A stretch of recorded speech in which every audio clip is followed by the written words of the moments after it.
Facebook YouTube scroll করতে করতে কিন্তু সবসময় দেখতে পাচ্ছি যেখানে তালতলা ভাইরাল। তো সেই তালতলার খোঁজে কিন্তু আজকে আমি চলে এসেছি। সেটা কিন্তু রয়েছে 12 মাইল থেকে টাইগার হিল যাওয়ার রাস্তায়। এই যে দূরে দেখতে পাচ্ছ সেই তাল গাছগুলো সারিবদ্ধভাবে দাঁড়িয়ে রয়েছে। বিকালের পরন্ত সূর্য অস্ত যাচ্ছে আর তার সঙ্গে সমস্ত সানলাইটটা কিন্তু পড়েছে সেই তাল গাছের উপরে।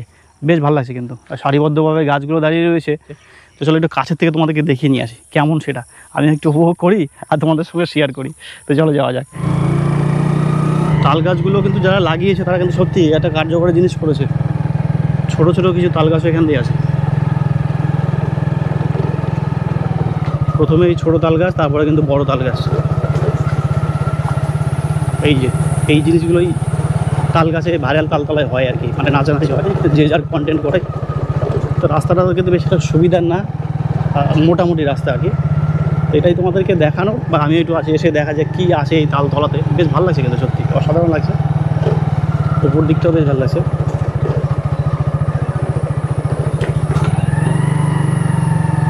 রাস্তাটা কি অন্যরকম মনে হচ্ছে নাকি? তো অবশেষে এসে পৌঁছালাম সেই তালতলাতে। একটু নাচানাচি চলছে বিকেলবেলাতে, পরন্ত বিকেলে। লোকজন যদিও বা একটু কম, আর লোকজন কমই আছে। এই অবধি তালতলার লাস্ট অপশন। ব্যাস ইতি, এখানে দাঁড়াই। তো তালতলায় কিন্তু এসে পৌঁছলাম, আর সানসেট হচ্ছে দেখতে পাচ্ছ এদিকে। এদের কাছে জানতে পারলাম জায়গাটার নাম হচ্ছে ডাঙাপাড়া, তাই তো? ডাঙাপাড়া বর্তমানে তালতলা নামে পরে ফেমাস। ডাঙাপাড়া তালতলা নামে কিন্তু জায়গাটা ফেমাস। তো এখানে কতগুলো তাল গাছ আছে জানিস? আমার মোটামুটি তো 50-60-এর উপর হবে, তাই না? মোটামুটি তো হ্যাঁ 50-60টা তাল গাছ হবে এখানে। তাও আরও ছোটো ছোটো ছোটো ছোটো গাছ কিন্তু রয়েছে।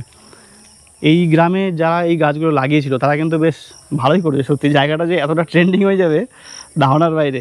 যদি এখানে হাওয়া থাকতো না বিকেলবেলা, বেশ ভালো লাগতো কিন্তু। আর দেখো তালতলায় এসে কিন্তু দারুণ একটা জিনিস দেখতে পেলাম। তাল গাছে কিন্তু তাল রয়েছে, এটা জুম করে তোমাদেরকে দেখায়। এটা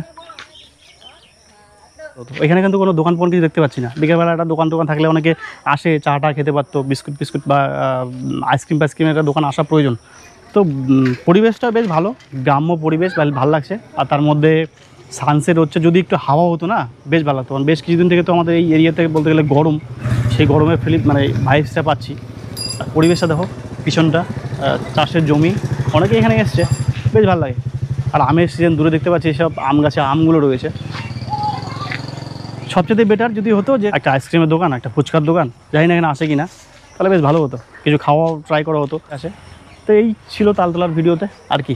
চলো দেখা হচ্ছে আবার নেক্সট কোনো ভিডিওতে। যদি ভালো লাগে ভিডিওতে লাইক করো, শেয়ার করো, চ্যানেলে নতুন হলে চ্যানেলটাকে সাবস্ক্রাইব করো।